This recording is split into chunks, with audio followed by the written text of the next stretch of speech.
Welcome back to Geek Channel 8. I'm Eric. The past few months have been particularly tumultuous for the hosts of Geek Channel 8. As such, we haven't been able to convene to record a new show in quite some time. So instead, I wanted to bring you guys something a little different. An old show. A very old show.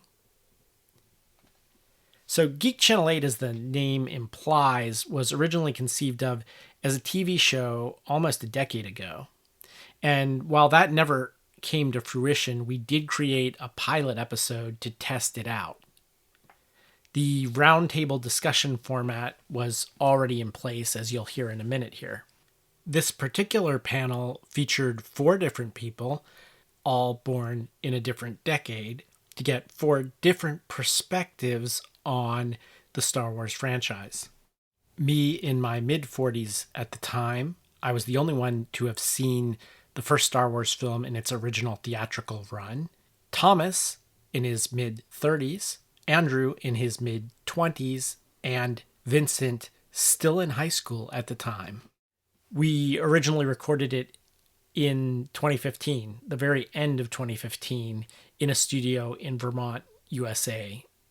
It was shortly after the release of the new, at the time, Star Wars film, Star Wars Episode VII, The Force Awakens, the first Star Wars film to be made in over a decade, which we thought would be the perfect topic for our nerd podcast pilot. Please pardon the audio quality from our primordial days. I call this Episode 0, GC8 Awakens.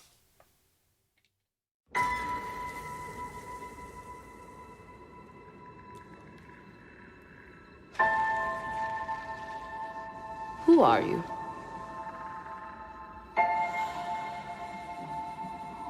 I'm no one.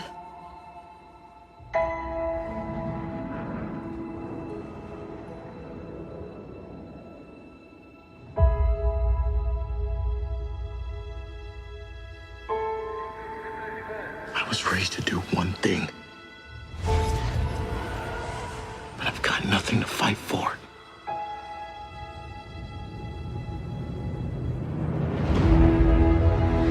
Nothing will stand in our way. I will finish what you started.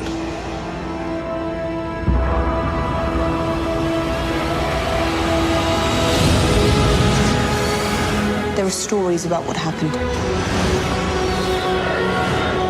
It's true. All of it.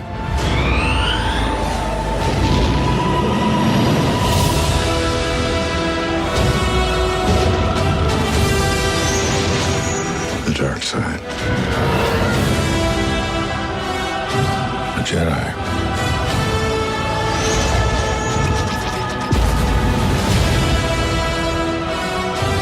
They're real.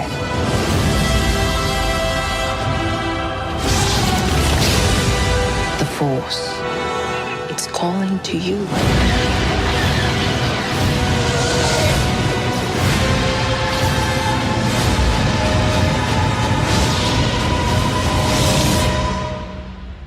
Just let it in.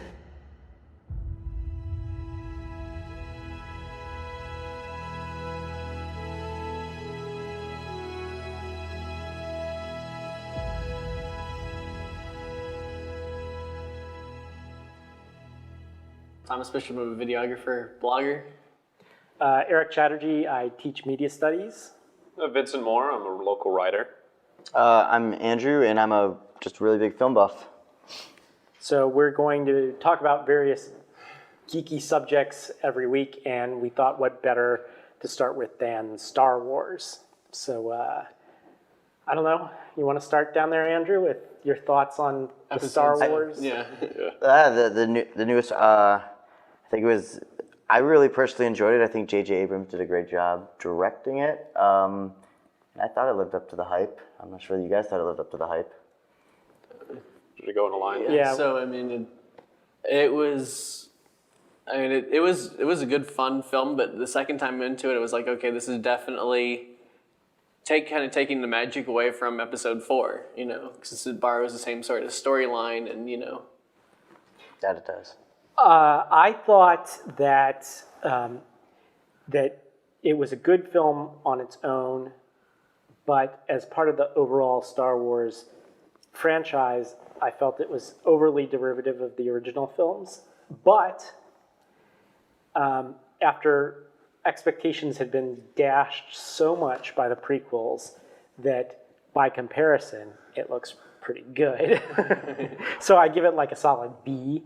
Not an A, but a B, I preferred the prequels to The Force Awakens because I enjoyed it. It was, as Eric said, it was a good film on its own, but, Abrams wasn't really doing anything new with it. And for me, I like the story and such. And so, yeah, maybe, some of the dialogue and stuff in the prequels, which I grew up with, like, those were the first ones I saw. I didn't see the originals until, like, afterwards, just because, the prequels were all coming out when I was, growing up and such. And so at least George Lucas did something new with the prequels compared to what J.J. Abrams did, in my opinion, was just, taking A New Hope and giving a huge fan service, which, yeah, it was nice to see some of the stuff as a Star Wars fan, but, if I go see the newest movie after all this time, I want to see something new. I want to see the plot expand, especially since they eradicated the expanded universe, which before I came up, I was a big fan of. I think that the new Star Wars movie needs to be looked at with a bigger picture of because what's going to be happening in the next films. Because that's what's really cool and why I like this one. Just like the villain here, Kylo Ren is sort of weak, but I think there's so much potential for him to grow. But then you also the female protagonist, Rey. Yeah, Rey. She's just learning a lot too. So I think it's really he played it maybe safe to say this time around, but could go bigger. I want to say that I agree with Vincent on not doing anything new, and I want to give my perspective since I actually saw the original, what you now call A New Hope, but was just called Star Wars when I saw it in the theater.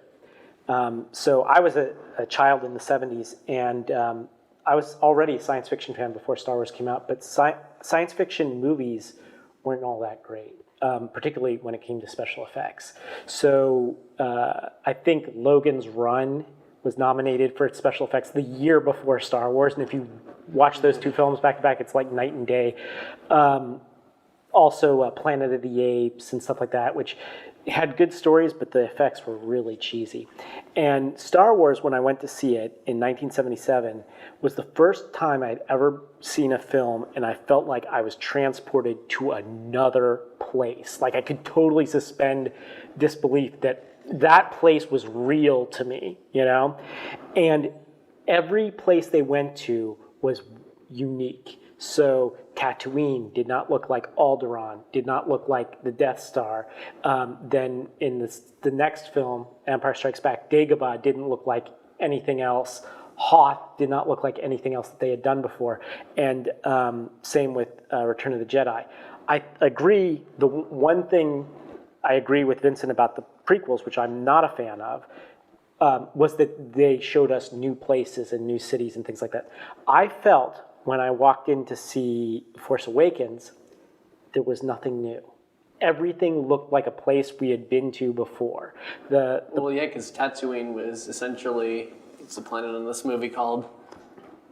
Is it Jakku. Jakku is Tatooine. Looks exactly like Tatooine. Yeah. And, I agree with that. There's a limited number of biomes they could go to, but we'll give them that. But they could have, all they had to do was have it have purple sand. And then it would be different from Tatooine. Or, at least Tatooine had, 2 suns, But they did nothing to change its look from a standard desert. And all of the planets I felt that way about in Force Awakens. I felt that every planet was a planet we had seen before, but just with a different name, Yep.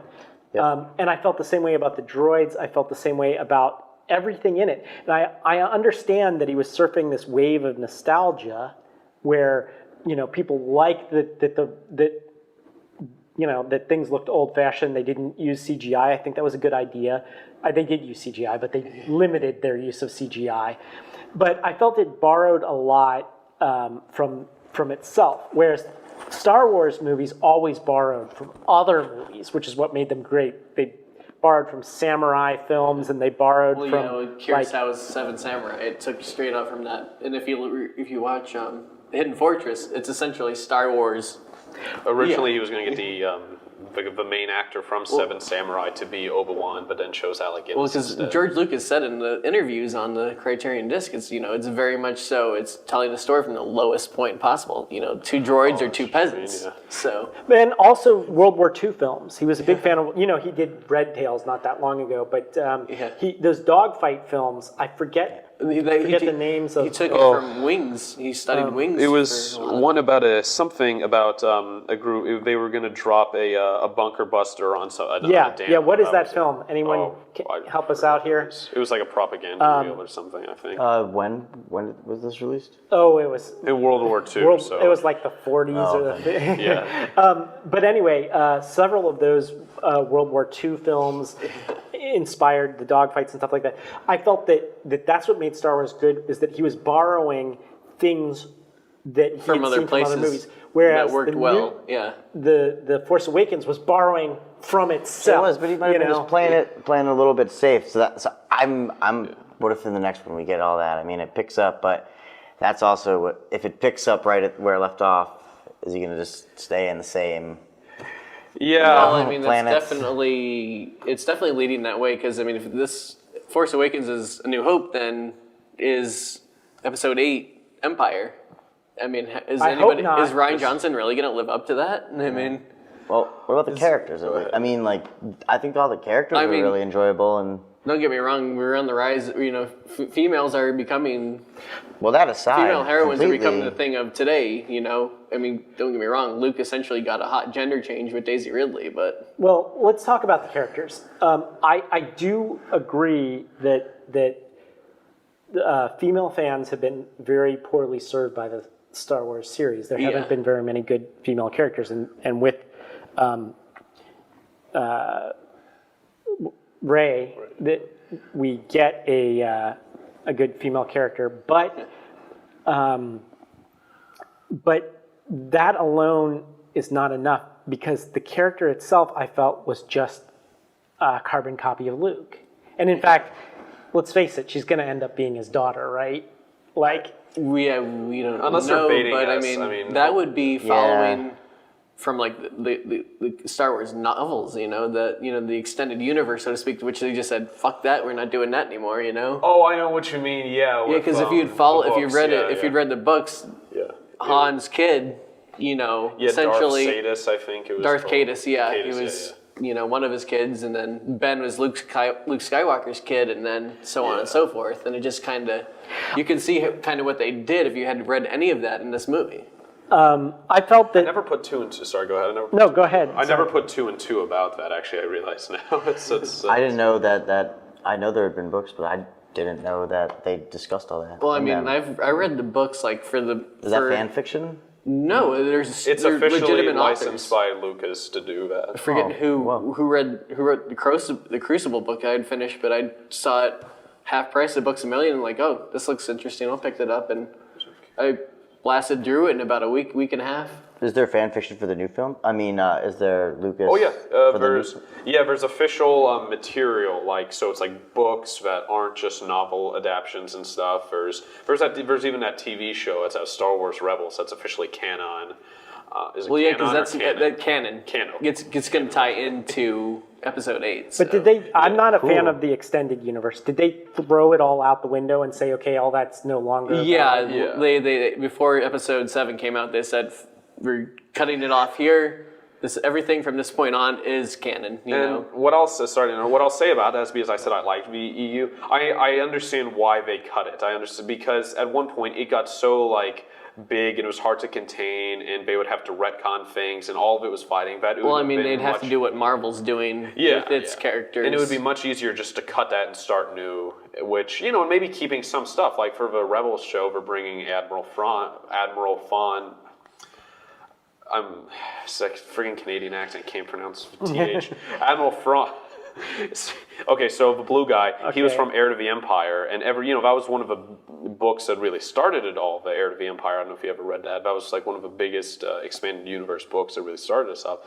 And I'll give J.J. Abrams that I do like that he did start his own kind of expanded stuff. Even if it's taken from the original, what he did was decent with expanding it, with replacing the EU, despite not really giving too much background on the stuff like the difference between the New Republic, the First Order, the Resistance. Well, I mean, yeah, there's definitely a look between the First Order and the First Republic, and they made that clear. Yeah, he did. Maybe I fell asleep, or maybe I wasn't paying attention, or no, I didn't fall asleep during the film. I just, I wasn't paying. No, I wasn't paying attention. Maybe it passed through me or something, because it was IMAX, but I did not understand. When they blew up. A spoiler or whatever. When they blew up the planet of the New Republic capital, I'm like, all right, who are these people? What is this? I have no idea what's going on. Yeah, I agree. That sort of came out of.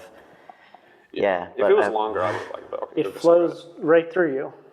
It surrounds you. For little bacteria. Together. For little bacteria, that gives me special power. Well, I mean, that's what was great about the Clone Wars. It kind of brought the prequels together. Because, I mean, if you watch them, they're really kind of... They don't really embody anything. You just tell what happened is in this movie and then nothing, and then there's no connectivity issue between the three movies. Let's take this all back. Let's circle back. Let's leave the expanded universe aside and get back to the characters of Force Awakens. I think it was weak on characterization. Now, like I said, I did like that they had a female character, a good female character, but to me, just having a female character for the sake of having a female character isn't enough to say that's a great film. I think it was really done well with Mad Max Fury Road. But in this, it's kind of like... she's still learning. I didn't like her character in that she goes... to me, Jedi are like samurai, and it takes years and years of training and all of that. Luke goes, Rey goes from knowing nothing to mastering the Force in one film, as far as it took Luke 3 films to get. Yeah, absolutely. That kind of bothers me. Also, at one point, what's the stormtrooper guy's name? Oh, Finn. Finn picks up a lightsaber and starts fighting Kylo. And Kylo's actually had some Jedi training. Yeah. And it's to me, that would be like a standard peasant pikeman or something like that in feudal Japan, picking up a katana and trying to fight a samurai with it. I didn't look at it like that. Which is incorrect, Decapitated in 2 seconds, The funny thing was, earlier in the film, when he fought the riot stormtrooper who had the melee spinners. He beat, the stormtrooper beat him, and then Finn beat Kylo Ren, so that stormtrooper was more powerful than Kylo Ren. And so that I had a problem with. And then Kylo Ren, the character of Kylo Ren, to me is again, such a weak copy of Darth Vader. Okay, so he dresses all in black. There's no reason for him to have a voice modification. Vader needed it. It was keeping him alive. Yeah, his face was all messed up, and Kylo Ren wasn't. Because it makes him a cooler villain. Yeah, I think he was starting to. I think he was compensating because he, it's like, if you love your grandfather, look up to him. I don't think you have his, crushed skull or something in a little box. So he really was obsessed with Vader, despite everyone hating. He was I don't know if he was. This guy was, I guess Palpatine would be the Hitler of the Star Wars thing, but this guy who's named Darth Vader and puts fear in everyone, and they beat him. And so he grew up his whole life with everyone hating on the guy because he was such, he was an oppressor, and then somehow he still ends up looking up to him to the point where he keeps his mangled body, or not his full body, his mangled his memorabilia, and he looks up to the guy at the point where he kills a bunch of other children, just like he did. So he's so obsessed with a guy that I think it kind of makes sense that he imitates him by having the helmet and the voice changer. I mean, he's not intimidating by himself. He's like a mopey goth kid. Which is why he had the thing to make up for that. To make up for that. Well, no, absolutely. He is a mopey goth kid. He's a mopey goth kid with a lightsaber. Not only that, I mean, he just... And Snoke's is the end of the film, and we're going to go fix him and complete his training. It's he didn't really earn the mask until the end of the film. Right. After Rey's kicked his ass. Yeah.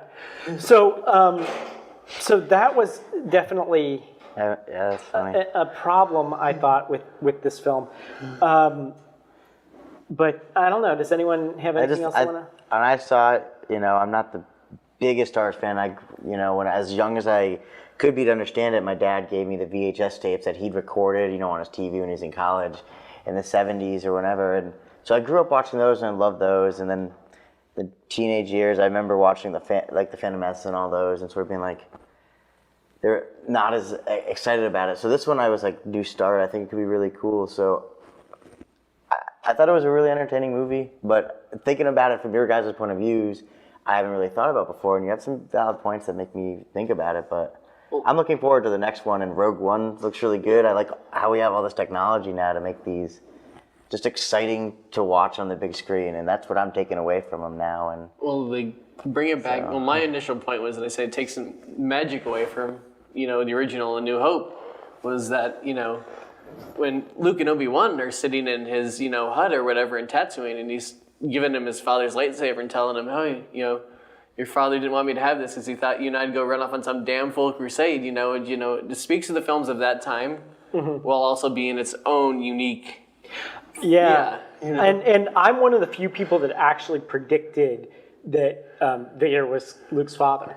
I actually predicted that before it had happened. Vader means father before the Dutch, reveal. I think, too.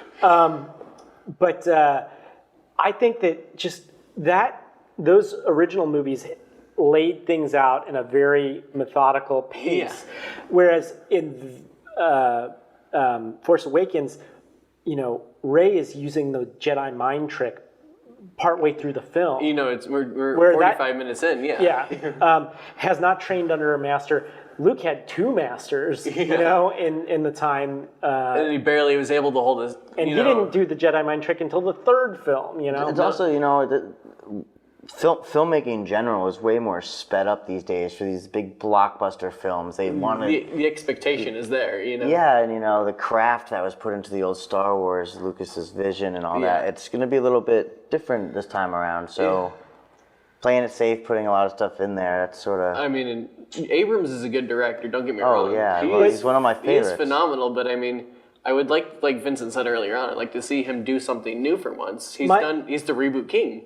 I think that he regurgitates very well, because really, when I look at screenwriting, this movie is a beat-for-beat remake of New Hope. Basically, I agree. You have a orphan on a planet who has the Force, and how did the rebels become, like, they won? How did they become rebels again? Suddenly, like, the Empire lost. So I thought that was kind of weird that suddenly, like, it's only... How many years later? 50 years later? 30 years later. 30 years later. It's 30 years later, and suddenly... We have a resistance. It's here. They're the resistance again? I had to Wikipedia that, because there's a Star Wars wiki called Wikipedia, and so they release the materials like books and stuff, and they give an explanation for it.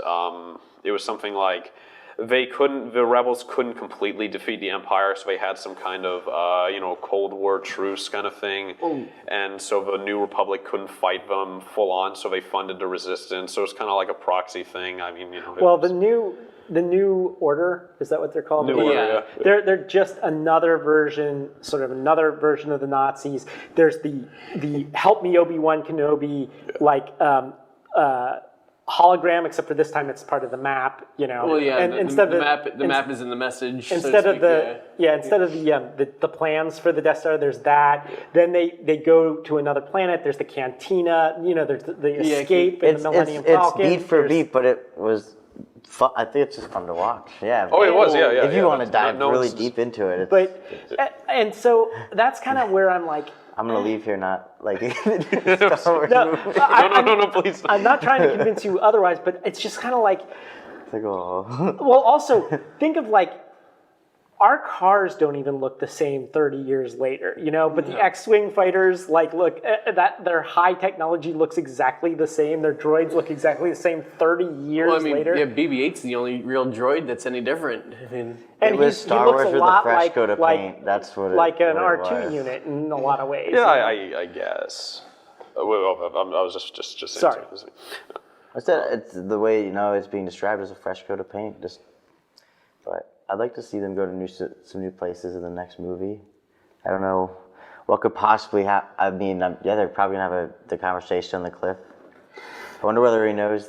I will admit this. I think some of the reason why I was more critical of it was the absolute hype from people that I knew, at school and such, who were not that I'm judging Star Wars fans, but who weren't into Star Wars or just casual. When my whole life was like you brought up, and it was just overhyped. And I saw it and I liked it. And if it wasn't everyone's oh, this is so new, this is so amazing, this is so everything. If people were just well, maybe that's they have to because of publicity. But my reason why I might be more hostile is just because of.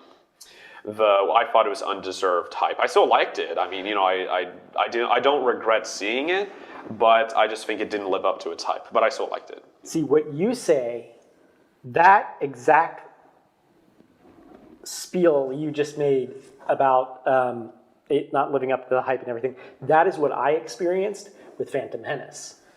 I had grown up on the Star Wars. Star Wars came out when I was 7. Empire came out when I was 10. Jedi came out when I was 13. So that was bam for me. And then I had to wait until my 20s, for them to come out with another film.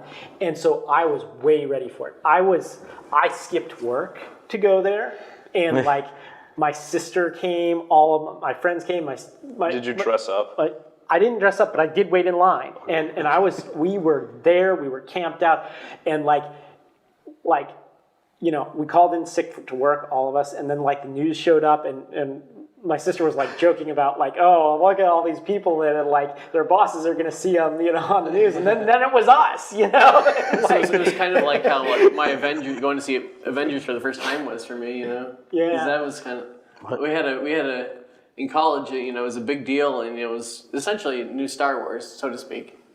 We had to pay off guys in line so we can get our tickets. Yeah.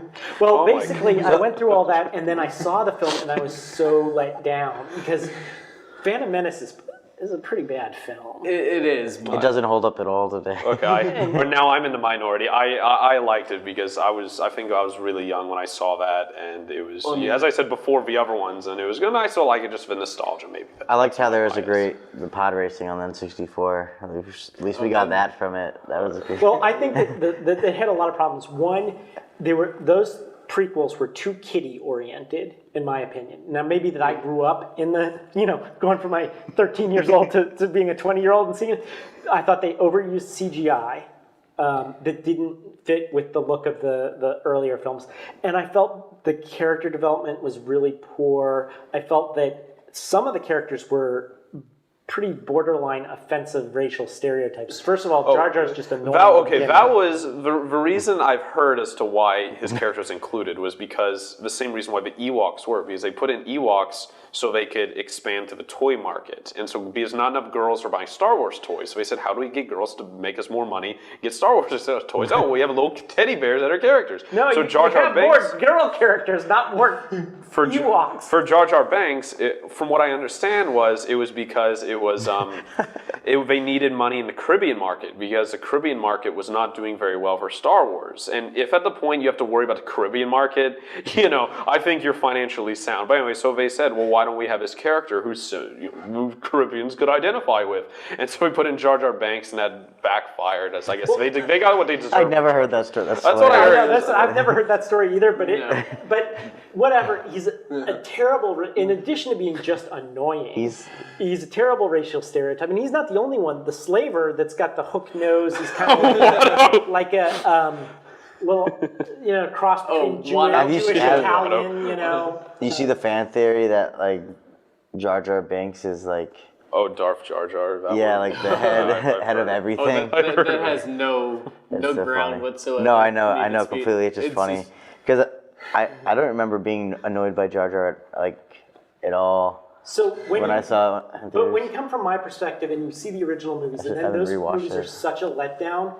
By comparison, Force Awakens, you're like, Well, that was pretty good, because my expectations were in the toilet, I mean, yeah, because you go into it thinking, it's going to be this great film, and then it's, hold on a second, You went back and saw the other two in theaters, 2 and 3? Episode 2 and 3?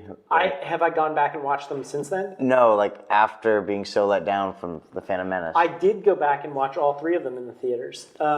But I did not go like opening week, and I waited until it was like second run. I'm like, okay, I don't need to be there for the because I still had the hope that like they would learn from their mistakes and like the second one will be better, or what? So what was the second one was Attack of the Clones. Attack of the Clones will be better, and then Revenge of the Sith. Revenge of the Sith. I thought the Revenge of the Sith. Sith. And I think Revenge of the Sith might be a little bit. We're all video editors, and so one of my dream projects, and I'm giving it away, to all the people out there, so everybody's going to hear this. But one of my dream projects, when I get time, would be to go back and edit all 3 of those films into one good film. Oh, that's been done. There are a number of fan edits out there where they take certain little elements and they put it together. And it's so much better. We destroyed Eric's dream. I'm sorry. Why didn't? Really? Yeah. Why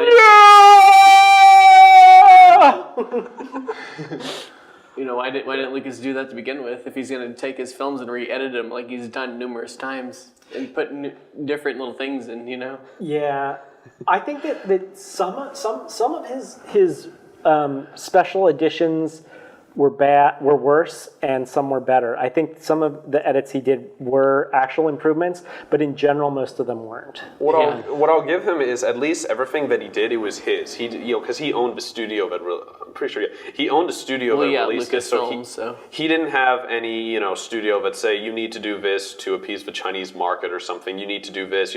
It was all his film that he wanted. You mean the prequels? Yeah, and I think even some of the original ones too. The original ones were 20th Century Fox, but they gave him a decent amount of control to it, from what I understand, from what I've read. So you have at least he didn't like some. I forget what movie.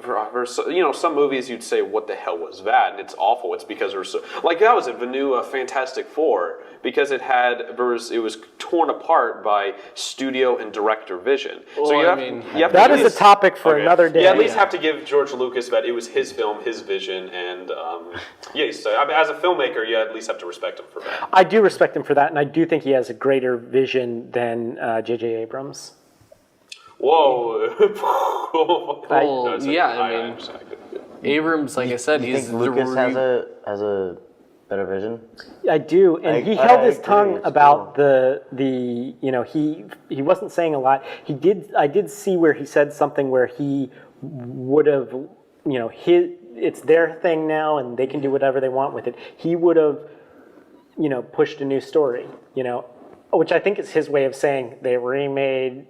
New Hope. I'll make the judgment after they're all out. That's sort of like where I feel that's all. They'll never all be out. You don't think they'll have? He's not going to do 3. Star Wars 20. The search. I think they're going to continue to make them every few years. Well, I mean, it's like we're getting the one, the one shot here with Rogue One. Is J.J. Abrams directing 8 and 9? I have no idea. Yeah, I don't know. No, it's. In episode 8 is Rian Johnson, and I forget who's doing 9. I thought they announced who it was. No, it's not. Gareth Edwards is doing Rogue One. I retract my statements. Then I thought it was his trilogy. I think he's producing. I think he is producing all of them, right? We had a light go down. Are they trying to tell us something? Are we going on too long?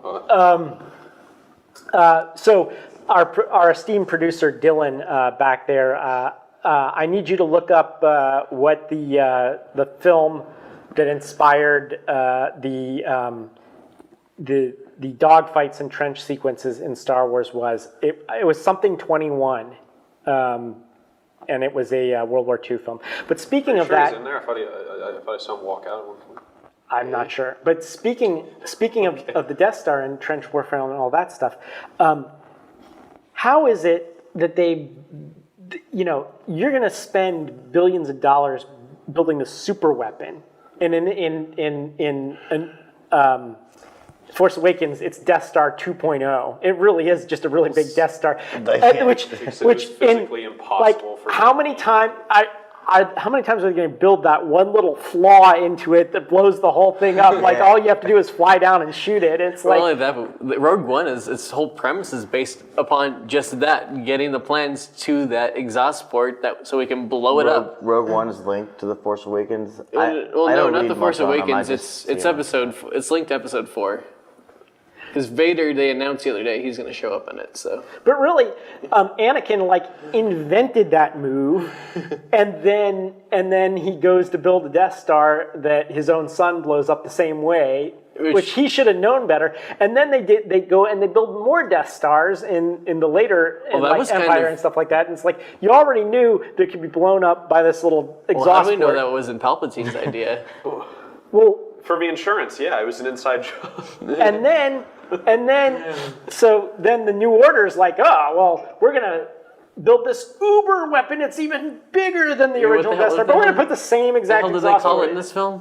What the hell did they call it in The Force Awakens? Oh, the Star Killer Base. Star Killer Base. I think, I don't know why I'm defending them, but I think is that the Death Star was so big that you couldn't find that on its own. That they counted on that no one would know how to build it, and so that's why they had to get the intelligence thing. That maybe the question should be that the intelligence should have been more guarded.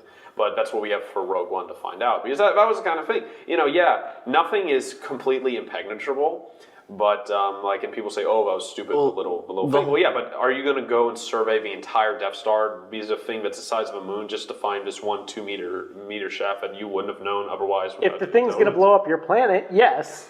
Okay. Right. Well. Okay. Well, the whole idea behind Rogue One is that there's the line in one of these movies that says we lost a lot of both in spies for this. Yeah. So I mean.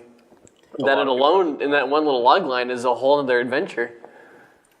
I think they could do a lot more with the Star Wars universe if they got away from the Skywalker family. Because there's a lot more stuff which we don't know for sure until Episode 8 drops. I think even Lucas said that before The Force Awakens was even in production, he said that 1 through 6 was done for Skywalker family, and he might, because it's like a soap opera of that family, and I think if I remember, he said he might have done it with the grandchildren for 7, 8, 9, but he wasn't sure. This was before Disney bought out the Star Wars franchise, so he was along the same lines of thinking, from what I recall. Thanks for joining us for this special episode from the Vault. I promise next time we will be back with a brand new episode. If you like us, please give us a good rating on whatever platform you get your podcast from. And if you want to talk to us, you can send us an email at gc8podcast@gmail.com. That's letter G, letter C, number 8, podcast@gmail.com. Join us next time. We drop on every date with an 8, the 18th, and the 28th of every month. Until next time, this is Eric, signing off.